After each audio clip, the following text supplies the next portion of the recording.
नमस्कार मेरे प्यारे दोस्तों, स्वागत है आपका एक और अनादर वीडियो में। तो हम प्रत्यावर्ती धारा पढ़ रहे थे और प्रत्यावर्ती धारा के अंतर्गत हमने बहुत सारे टॉपिक्स पढ़ लिए हैं, जिनमें महत्वपूर्ण टॉपिक है संधारित्र पर एसी वोल्टेज। अभी हमें जो पढ़ना है वो किस पर पढ़ना है? पावर इन एसी सर्किट पढ़ना है।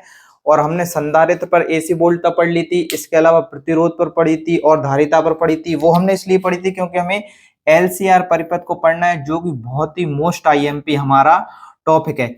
इसके अलावा आज का हम जो टॉपिक पढ़ रहे हैं, आज के टॉपिक के महत्वपूर्ण क्वेश्चन वो हैं, वो मैंने यहाँ पर लिख दिए हैं। जैसा कि आपका कहना था कि सर टॉपिक से संबंधित महत्वपूर्ण क्वेश्चन भी लिख दीजिए, ताकि किस प्रकार के क्वेश्चन आते हैं वो हम समझ सकें।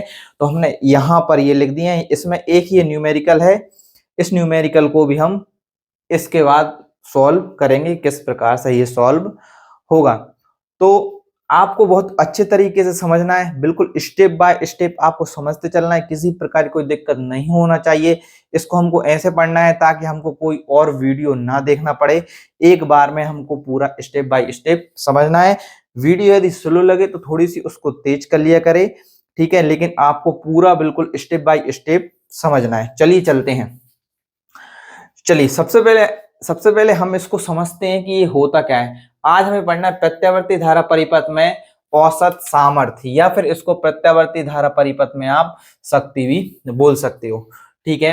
अब सबसे पहले हम इसकी परिभाषा पढ़ लेते हैं। तो इसकी परिभाषा क्या है कि किसी विद्युत परिपथ में ऊर्जा व्यय करने की दर को क्या कहते हैं? शक्ति कहते हैं। परिभाषा तो बहुत सरल है, ठीक है। इसी प्रकार हम इसको इसको सरल बना लेंगे, ठीक है। शक्ति कहते हैं किसी परिपथ में सामर्थ्य का मान, ध्यान से सुनना, परिपथ की धारा व विभवांतर के बीच कलांतर पर निर्भर करता है। कलांतर क्या होता है? कलांतर जो फाई होता है ना, ये वाला फाई, ये क्या कहलाता है? कलांतर कहलाता है। और ये वाला न्यूमेरिकल है, बिल्कुल इसी बेस पे ये होने वाला है। इसलिए मैं कह रहा हूं कि इसके बीच को बिल्कुल समझ लेना कि किसी परिपथ में सामर्थ्य का मान परिपथ में धारा व विभवांतर के बीच कलांतर पर निर्भर करता है। इतना है और ये बहुत ही सरल है, ठीक है। यदि वहां पर आता है कि प्रत्यावर्ती धारा परिपथ में शक्ति को समझाइए, ठीक है, और उसकी सामर्थ्य के लिए सूत्र को व्युत्पन्न कीजिए, तो हम क्या लिखेंगे? किसी विद्युत परिपथ में ऊर्जा व्यय करने की दर को क्या कहते हैं? सामर्थ्य या फिर शक्ति कहते हैं। और किसी परिपथ में सामर्थ्य का मान किस किस के बीच? एक तो धारा और दूसरा विभवांतर के बीच कलांतर पर निर्भर करता है, ठीक है। इतना समझ गए। अब हम क्या करेंगे? एक युक्ति ले लेंगे बस। अब हमको क्या करना है? एक अपनी कहानी को अपन को मान लेना है। क्या कि माना किसी परिपथ में प्रत्यावर्ती विभवांतर क्या होता है? V naught sine omega T. क्या मानना है आपको? प्रत्यावर्ती विभवांतर V naught sine omega T. हम शुरू से ही मान रहे हैं और आपको पूरी वीडियो आपको प्लेलिस्ट में मिल जाएंगी।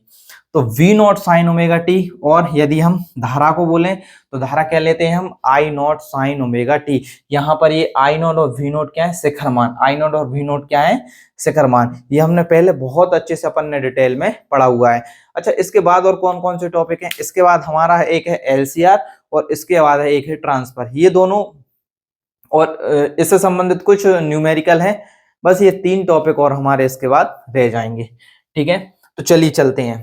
तो धारा लगाने से किसी क्षण धारा I बराबर I nought sine omega T plus phi है, उस क्षण परिपथ में व्यय सामर्थ्य, उस क्षण परिपथ में व्यय सामर्थ्य क्या करना है? हमने माना कि एक हमारे पास प्रत्यावर्ती विभवांतर है, और जब हम इसको लगाते हैं किसी भी युक्ति में तो क्या हुआ? किसी क्षण धारा जो है I बराबर क्या है? I nought sine omega T plus phi है, तो उस क्षण परिपथ में व्यय सामर्थ्य P बराबर क्या हो जाएगा? VI। P बराबर क्या हो जाएगा? VI। अब हमको क्या करना है? कुछ भी नहीं करना, बस इतना मान लिया। इतना यदि आपने कर लिया, इसके बाद आपको बिल्कुल कोई भी दिक्कत नहीं आने वाली है। बस समझने वाली बात यहीं तक थी कि हमारा एक बेस तैयार हो जाए, उसके बाद तो हम करते चलेंगे। जैसे अपन कोई मकान उठाते हैं, एक बार अपना फाउंडेशन डल गया, उसके बाद दीवारें तो उस पर खड़ी हो जाती हैं, ठीक है। तो चलिए, अब आपको क्या करना है? ध्यान से यहाँ पर देखते रहना है मैं क्या कर रहा हूँ क्या नहीं कर रहा हूँ, ठीक है। P बराबर, ठीक है। देखो यहाँ पर लेकिन हमको क्या ज्ञात करना है? P एवरेज ज्ञात करना है, ठीक है। वो अपन उसका बाद में कर लेंगे, ठीक है। अब क्या करना है, परिपथ में व्यय सामर्थ्य, परिपथ में व्यय सामर्थ्य P बराबर क्या होता है, भी आई। मैं यहाँ पर भी का मान रख दूंगा और आई का मान रख दूंगा। चलो भी का मान क्या है मेरे पास, V naught sine omega t. I का मान क्या है मेरे पास, आई का मान है, कोष्टक में रखता हूं मैं, I naught sine omega T plus 5। ठीक है, किसी प्रकार की दिक्कत आपको यहां तक नहीं होना चाहिए, मैंने कुछ भी नहीं किया, ओनली मैंने मान को रखा है। P बराबर क्या हो जाएगा, मैं इस V और I को साथ में ले लेता हूं, V नॉट आई नॉट, या मैं ऐसा लिख लूं आई नॉट V नॉट, क्यों, अल्फाबेटिक हिसाब से। ठीक है, साइन क्या बचेगा यहाँ पर, ओमेगा टी, और यहाँ पर क्या बचेगा मेरा कोष्टक में, साइन ओमेगा टी प्लस 5। अब मुझे कलांतर चाहिए, क्या चाहिए, कलांतर के लिए मुझे क्या करना पड़ेगा, इनको मैं कॉस में कन्वर्ट कर लेता हूं, क्योंकि मैंने जितने भी अभी तक पढ़े हैं वो सब मैंने किस में पढ़े हैं, कॉस में। तो आपके पास एक युक्ति होना चाहिए कि हमको करना क्या है, तो हमको करना क्या है, हमको कलांतर यदि हमें चाहिए, ठीक है, कलांतर को हमें कंपैरिजन करना है, तो हम क्या करेंगे, ये कॉस फाई शक्ति गुणांक है, ये कॉस फाई क्या होता है, शक्ति गुणांक है, और फाई क्या होता है, यहाँ पर कलांतर होता है। तो जब हमें वहां पर कॉस चाहिए, ठीक है, जब हमें वहां पर कॉस चाहिए तो हमको इस पूरे इसको किस में कन्वर्ट करना पड़ेगा, कॉस में कन्वर्ट करना पड़ेगा। किस में कन्वर्ट करना पड़ेगा, कॉस में। अब कॉस में कन्वर्ट करने के लिए मेरे पास एक साइन है, यदि इसको मैं साइन सी मान लूं और इस पूरे को साइन डी मान लूं, बताओ इसका एक फॉर्मूला होता है, जल्दी से आप वो मुझे बता दो क्या होता है, जल्दी से थोड़ा सा आप सोच लीजिए क्या होता है। तो मैं क्या करता हूं, मैं एक काम करता हूं, साइन सी प्लस डी का यहां पर फॉर्मूला लिख लेता हूं, लेकिन मेरे पास फॉर्मूला होता है 2 साइन सी और साइन डी का। अब मेरे पास ये फॉर्मूला होता है तो मैं थोड़ा सा इसमें कन्वर्जन कर लूंगा, मेरे पास होता है कॉस सी माइनस डी और कॉस, माइनस का चिन्ह आएगा बीच में, सी प्लस डी। ये फॉर्मूला होता है, ये फॉर्मूला आपने पढ़ा भी होगा पहले, एक बार इसको देख लीजिए इस फॉर्मूले को, ठीक है, जल्दी से इसको एक बार देख लीजिए और याद कर लीजिए अपने दिमाग में कि आपने इस फॉर्मूले को कहां पर पढ़ा है। ठीक है, तो थोड़ा सा इसमें ट्विस्ट है, थोड़ा सा ट्विस्ट क्या है, इस दो को मैं यदि यहां पर ले जाऊं तो आपको किसी भी प्रकार से बुरा नहीं मानना चाहिए, क्योंकि आप बहुत ही इंटेलिजेंट बच्चे हैं, आप समझ गए होंगे। अब मैं इसका कंपैरिजन इससे कर सकता हूं, इससे कंपैरिजन करना मुझे इसका अब आसान हो जाएगा। ठीक है, इससे कंपैरिजन करना मेरा इससे आसान हो जाएगा। चलिए स्क्रीनशॉट में दिक्कत आएगी तो इसलिए मैं इसको यहाँ पर मिटा देता हूँ। चलिए अब मैं क्या करता हूं, अब मैं मान रखना प्रारंभ करता हूं। P बराबर मेरा क्या आएगा, P बराबर क्या आएगा, यहां पर एक लाइन और लिखूंगा मैं, देखने का प्रयत्न कीजिए। ठीक है, P बराबर देखो आई नोट वी नोट को मैं सेम लिख लूंगा, और साइन को जब मैं कॉस में चेंज करूँ, कॉस में चेंज मैं इसलिए भी कर रहा हूँ क्योंकि यहाँ पर मेरे पास कॉस फाई है और मुझे कॉस चाहिए, और जितने भी कन्वर्जन किए हैं हमने वो सब कॉस में करके ही किए हैं, तभी कंपैरिजन हमने किया है, क्योंकि कॉस में हमें सरल पड़ता है। ठीक है, आई नॉट, ठीक है, कॉस सी माइनस टी, कॉस लिखूंगा, बड़ा कोष्टक लगा लेता हूं मैं अभी, कॉस सी माइनस टी, सी क्या है, सी ओमेगा टी, सी क्या है, omega T, minus minus minus क्या हो जाएगा, ओमेगा टी और माइनस का 5 डी। ठीक है, और ये माइनस का कॉस सी प्लस डी, यानी ओमेगा टी प्लस 5। ठीक है, ये मैंने यहां पर कर लिया, और बटे में मेरा क्या है, 2 है, तो उस 2 को मैं कहां पर ला सकता हूं, यहाँ पे, उस 2 को मैं कहां पर ला सकता हूं, यहाँ पर ला सकता हूं। इतने का स्क्रीनशॉट ले लीजिए जल्दी, इतने का आप स्क्रीनशॉट ले लीजिए, इतने का स्क्रीनशॉट ले लीजिए, फिर मैं आगे की जो है वो कहानी यहाँ पर लिखता हूँ। और अब मैं इन क्वेश्चनों को यहाँ पर मिटा रहा हूँ, आपने स्क्रीनशॉट ले लिया होगा, ये सभी क्वेश्चन है, आप लिख लेना अपनी कॉपी में। ठीक है, एक हम ये न्यूमेरिकल करेंगे तो इस न्यूमेरिकल को मैं नहीं मिटा रहा हूँ। ठीक है, चलिए अब यहाँ पर अपन करते हैं, तो बिल्कुल स्टेप बाय स्टेप आपको समझते रहना है, किसी प्रकार से कोई दिक्कत है नहीं है, 3-4 लाइन और है बस, इस ये बार खत्म हो जाएगा फिर। ठीक है, इसको हम समाप्त कर देंगे। अब क्या होगा, P P बराबर देखो आई नॉट वी नॉट, चलो अब इनको मैं ऐसे लिख लेता हूं, आई नॉट वी नॉट टू। अब देखो यहां पर ये तो घट जाएगा और कॉस माइनस थीटा क्या होता है, कॉस थीटा, तो यहां पर क्या आ जाएगा पूरा कॉस फाई आ जाएगा। ठीक है, अब माइनस ये क्या हो जाएगा cos two omega T plus five. अब यहां पर आप उस पहली क्लास को याद करो, आप उस पहली क्लास को याद करो, मैंने आपको क्या बताया था, एक चक्र के लिए, एक चक्र के लिए जो है वो मान कितना होता है, धारा का मान, धारा का मान एक चक्र के लिए कितना होता है। तो वहां पर क्या था, धारा का मान एक पूर्ण चक्र के लिए,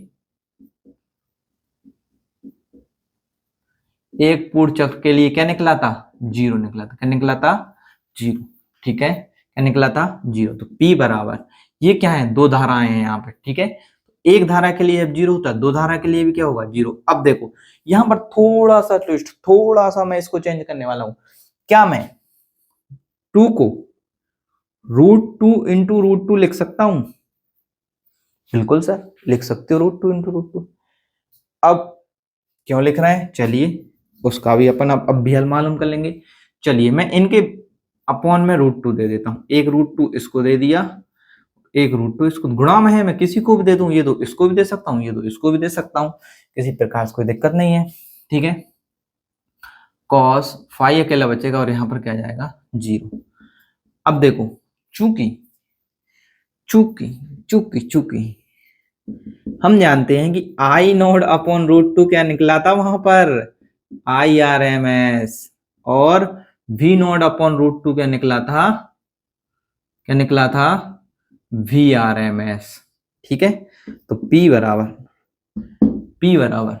क्या हो जाएगा, लेकिन एक चीज यहां पर ध्यान देने वाली बात यह है, मैं भूल गया हूं लेकिन आपको भी नहीं भूलना है, क्या करना है, ये धारा का औसत मान है। क्या है, धारा का औसत मान, धारा का मान एक पूर्ण चक्र के लिए धारा का औसत मान, कौन सा, औसत मान। लेकिन मैंने औसत तो किया ही नहीं, औसत मैं यहां पर इन पे कर देता हूं, ये मैंने औसत कर दिया तो ये क्या आ जाएगा पूरा जीरो, और यहां पर क्या लग जाएगा, एवरेज।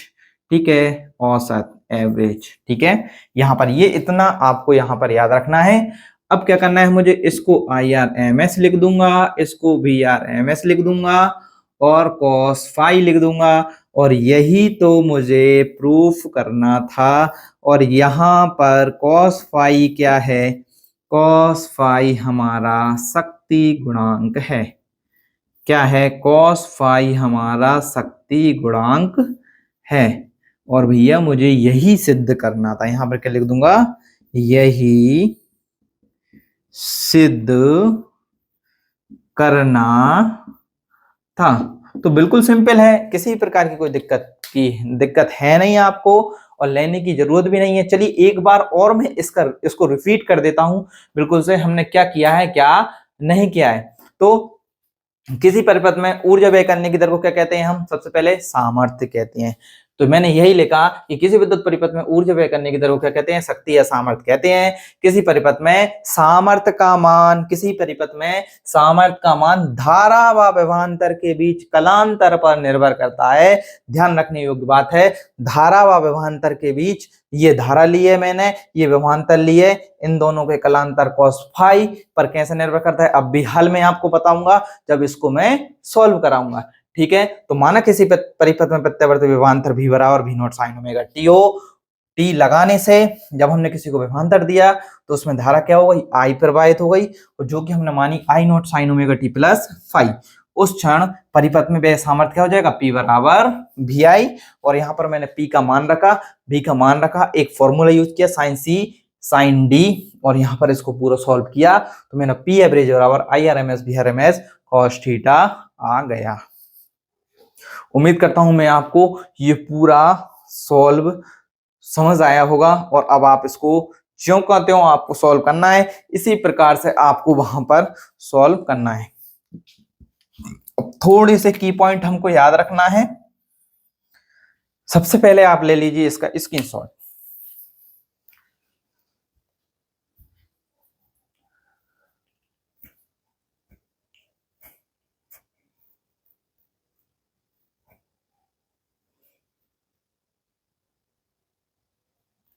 और यहाँ पर पीडीएफ की लिंक आपको डिस्क्रिप्शन में ही मिल जाएगी। अब मैं इसको रफ कर रहा हूँ, ठीक है। अब हमको की पॉइंट कुछ पढ़ना है, उसके बाद हम इस न्यूमेरिकल को सॉल्व करेंगे। तो कुछ नहीं करना, बस थोड़ा सा और है तो वो आपको करना है, ठीक है। की पॉइंट में आपको बस क्या रखना है मैं आपको बता देता हूँ। जब बात हो रही है कलांतर की तो हम अब कलांतर की ही बात करेंगे। तो हम क्या करेंगे कि पॉइंट पहला मैं इसको लिख लेता हूं। मेरा अभी क्या निकला है, पी एवरेज बराबर क्या निकला है, I R M S V R M S cos phi. मुझे ये बताओ कॉस फाई यदि मैं प्रतिरोध के लिए लूं,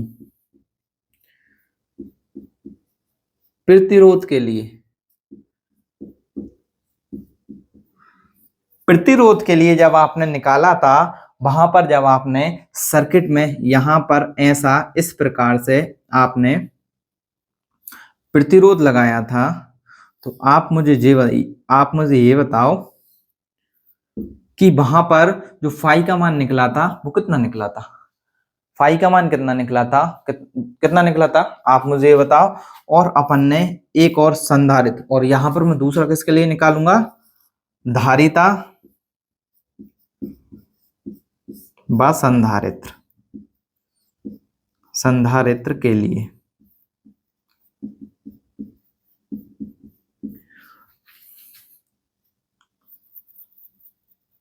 इसमें फाई का मान याद करो कितना निकला था। और एक और है,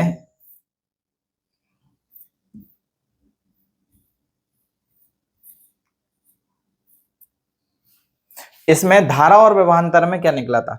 इसमें अपन ने देखा था V और I जो है वो साथ साथ चल रहे थे। इसमें क्या निकला था, V और I वो साथ साथ चल रहे थे। फाई की वैल्यू इसमें 0 आई थी, तो फाई की वैल्यू, और इसमें क्या आई थी, फाई की वैल्यू π/2 आई थी, और इसमें फाई की वैल्यू π/2 आई थी। इसमें π/2 आ गए और इसमें π/2 पीछे चल रहे थे, ठीक है। तो इस प्रकार से मैंने उनकी वीडियो भी डली हुई है, बहुत अच्छे से समझाया है, डिटेल में समझाया है, उनको आपको समझना है। लेकिन यदि आपने वो वीडियो नहीं देखी, इसको देख रहे हैं, तो आपको ये समझ लेना है कि प्रतिरोध के लिए हमें फाई का मान कितना रखना पड़ता है, 0। तो पी एवरेज बराबर मैं यदि रखूंगा I R M S V R M S और cos 0, और cos 0 कितना होता है, 1। तो पी एवरेज बराबर क्या जाएगा, I R M S V R M S, ये आ जाएगा मेरा पी एवरेज बराबर क्या आ जाएगा, I R M S V R M S. और यदि मैं धारिता के लिए फाई का मान ज्ञात करूं, धारिता के लिए फाई कलांतर कितना आता है, π/2। धारिता के लिए कलांतर कितना आता है, π/2। तो यदि मैं पी एवरेज बराबर I R M S V R M S और cos π/2 लिखूं, cos π/2 यानी π/2, पाई का मान 180 रखो, 180/2 यानी 90, और cos 90 की वैल्यू कितनी होती है, 0। cos 90 की वैल्यू कितनी होती है, 0। और यदि अब मैं cos 90 की वैल्यू 0 रखता हूं, 0 रखता हूं, तो ये पूरा क्या हो जाएगा, पी एवरेज बराबर 0। ठीक है, किसी को कोई दिक्कत, किसी प्रकार से किसी को कोई दिक्कत नहीं होना चाहिए। अब इस एक न्यूमेरिकल को हमको सॉल्व करना है, तो इसको मैं कर देता हूं। अब इसको समझा देता हूं मैं, इसमें कौन सा फॉर्मूला आप लगाएंगे। अब मुझे आप ये बता दो भैया, इसमें लिखा है एक विद्युत बल्ब 220 वोल्ट आपूर्ति पर 200 वाट शक्ति देने के लिए बनाया गया है, ठीक है। तो बल्ब में प्रवाहित होने वाली आरएमएस धारा का मान ज्ञात कीजिए, ठीक है। तो प्रवाहित होने वाली मतलब आईआरएमएस हमें क्या करना है, ज्ञात करना है। आईआरएमएस हमें क्या करना है, ज्ञात करना है। यहां पर सबसे पहले तो मुझे बताओ कौन सा, प्रतिरोध लूं, संधारित्र लूं, धारिता लूं।